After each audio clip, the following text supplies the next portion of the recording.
In this class, we will go with the third method which is used to increase food production and which is the most beneficial method, which is genetically engineered crop-based agriculture. So in this method, what we do is we actually modify the organisms. So we are modifying the living organisms, the plants, animals, microorganisms according to our requirement. Like imagine this is a gene which produces some product, some protein which we require. So this is a protein which is required. So what we are doing is, we are extracting this gene, isolating this gene, and we are inserting or transferring into the plants or animals or microorganisms. So we transfer the genes into a selected host. When I transfer the gene into a plant, then this plant is known as transgenic plant. And this gene is known as a transgene. The gene is known as transgene. Now when the gene is transferred into this plant, now this gene undergoes transcription, translation to produce that particular protein which is required by us. The next one, we can also transfer genes into animals. If we transfer genes into animals, we call these animals as transgenic animals. If we transfer genes into microorganisms, we call it as a recombinant microbes. Recombinant microbes. So when we transfer a specific gene into plants, we call it as transgenic plants. When we transfer genes into animals, then the animal has little bit changed now because it got a foreign gene. Now that sort of animals are known as transgenic animals. When we transfer genes into microorganisms, we call these microorganisms as recombinant microbes. Now the gene which is transferred is known as a transgene. So in this way, whatever products we require, whatever proteins we require, so the genes which produce those proteins, so that genes we are transferring into the specific host and we are getting those sort of products. So this is all the genetic engineering technology.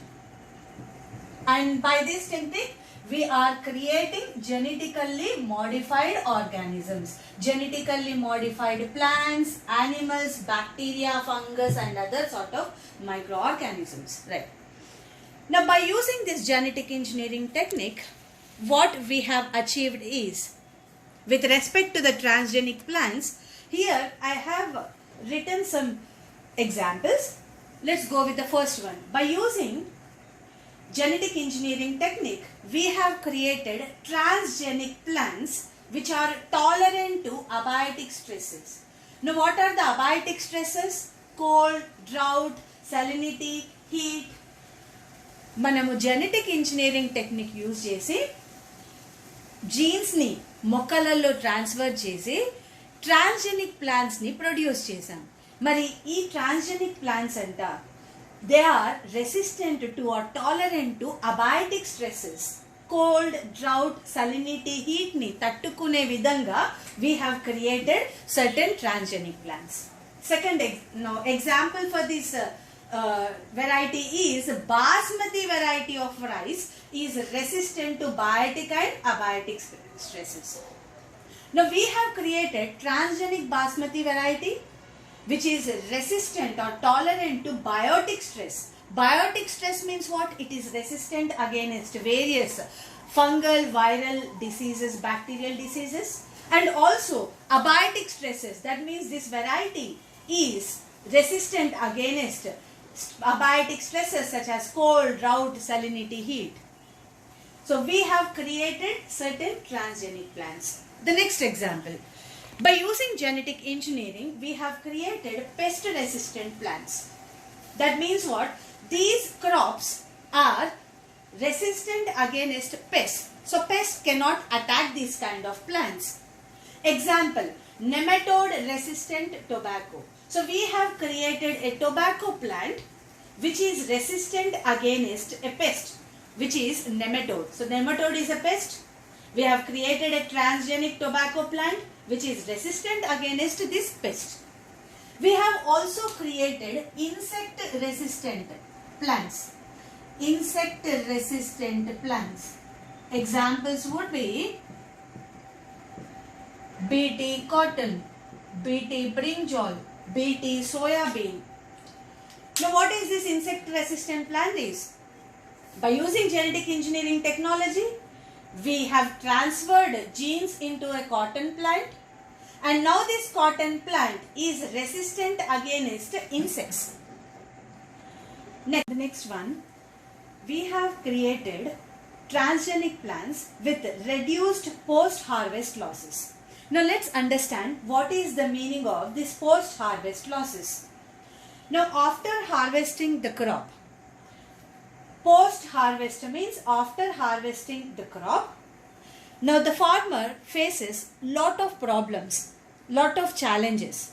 The first challenge is storage and the second challenge is transport.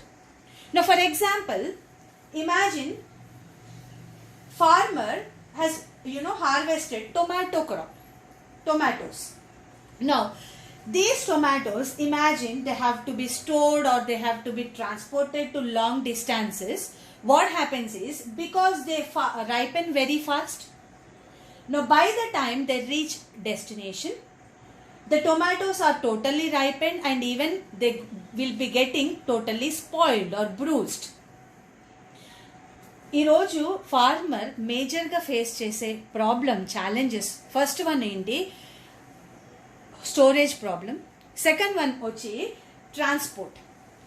For example ఇప్పుడు టొమాటోస్ని store చేయాలన్నా transport చేయాలన్నా long డిస్టెన్సెస్కి one major problem is tomatoes ripen very fast. తొందరగా పండడం వల్ల అవి తొందరగా స్పాయిల్ అయ్యే ఛాన్సెస్ కూడా ఉంటాయి. So they will be spoiled very fast are bruised very fast.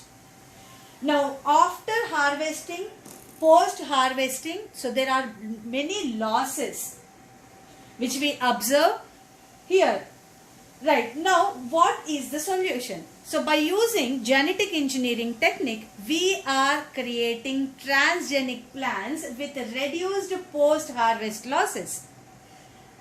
The example is flower saver variety of tomato. Now scientists have created a new tomato variety. The name is flower saver.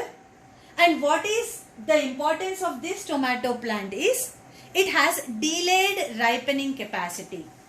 Scientists లో ఒక కొత్త రకమైన tomato వెరైటీని create చేశారు by using genetic engineering. ఆ variety name వచ్చి flower సావర్. And ఈ variety importance ఏంటి అంటే, ఇట్ హ్యాస్ డీలేడ్ రైపెనింగ్ అంత ఫాస్ట్గా జరగదు. So because of that we can able to reduce the losses after harvesting. So this is one example which you have to remember, flower saver variety of tomato. The next one, we have created transgenic plants with increased efficiency of minerals. Now what does it mean? We have created plants which can absorb required amount of the nutrients. They won't absorb excess nutrients from the soil. They will be absorbing all the required amount of minerals from the soil. Now what is the use of this kind of mechanism? The use is, advantage is, the fertility of the soil will not be exhausted. మనము transgenic కొన్ని రకమైన transgenic plants ని create చేసాం. No speciality వచ్చి ఇవి ఎంతైతే minerals అవసరమో అంత మాత్రమే అబ్జార్బ్ చేసుకునే కెపాసిటీ ఉంటుంది. మరి దీనివల్ల అడ్వాంటేజ్ ఏంటి అంటే, ఫర్టిలిటీ అనేది సాయిల్లో ఎక్కువ రోజులు ఉంటుంది. సో మినరల్స్ అనేవి తొందరగా లాస్ కావు సాయిల్లో. So we have created transgenic plants with increased efficiency of minerals. And what is the advantage is, it prevents early exhaustion of the fertility of the soil. The next one is, We have created transgenic plants with enhanced nutritional value of food. Example, vitamin A enriched rice. So మనం ఈ రోజు transgenic కొన్ని రకమైన transgenic plants ని create చేసాం with increased nutritional value of food. So one example here is we have created a rice variety with high amount of vitamin A. The next one is we have created genetically modified crops, transgenic plants which are used at the industrial level for the production of starches, fuels, pharmaceuticals or the chemicals which can be used as a medicines. So these are all the beneficial aspects of genetically engineered crop based agriculture. Now in the next class we will learn about the first application of the biotechnology in agriculture, which is Bt cotton, in detail.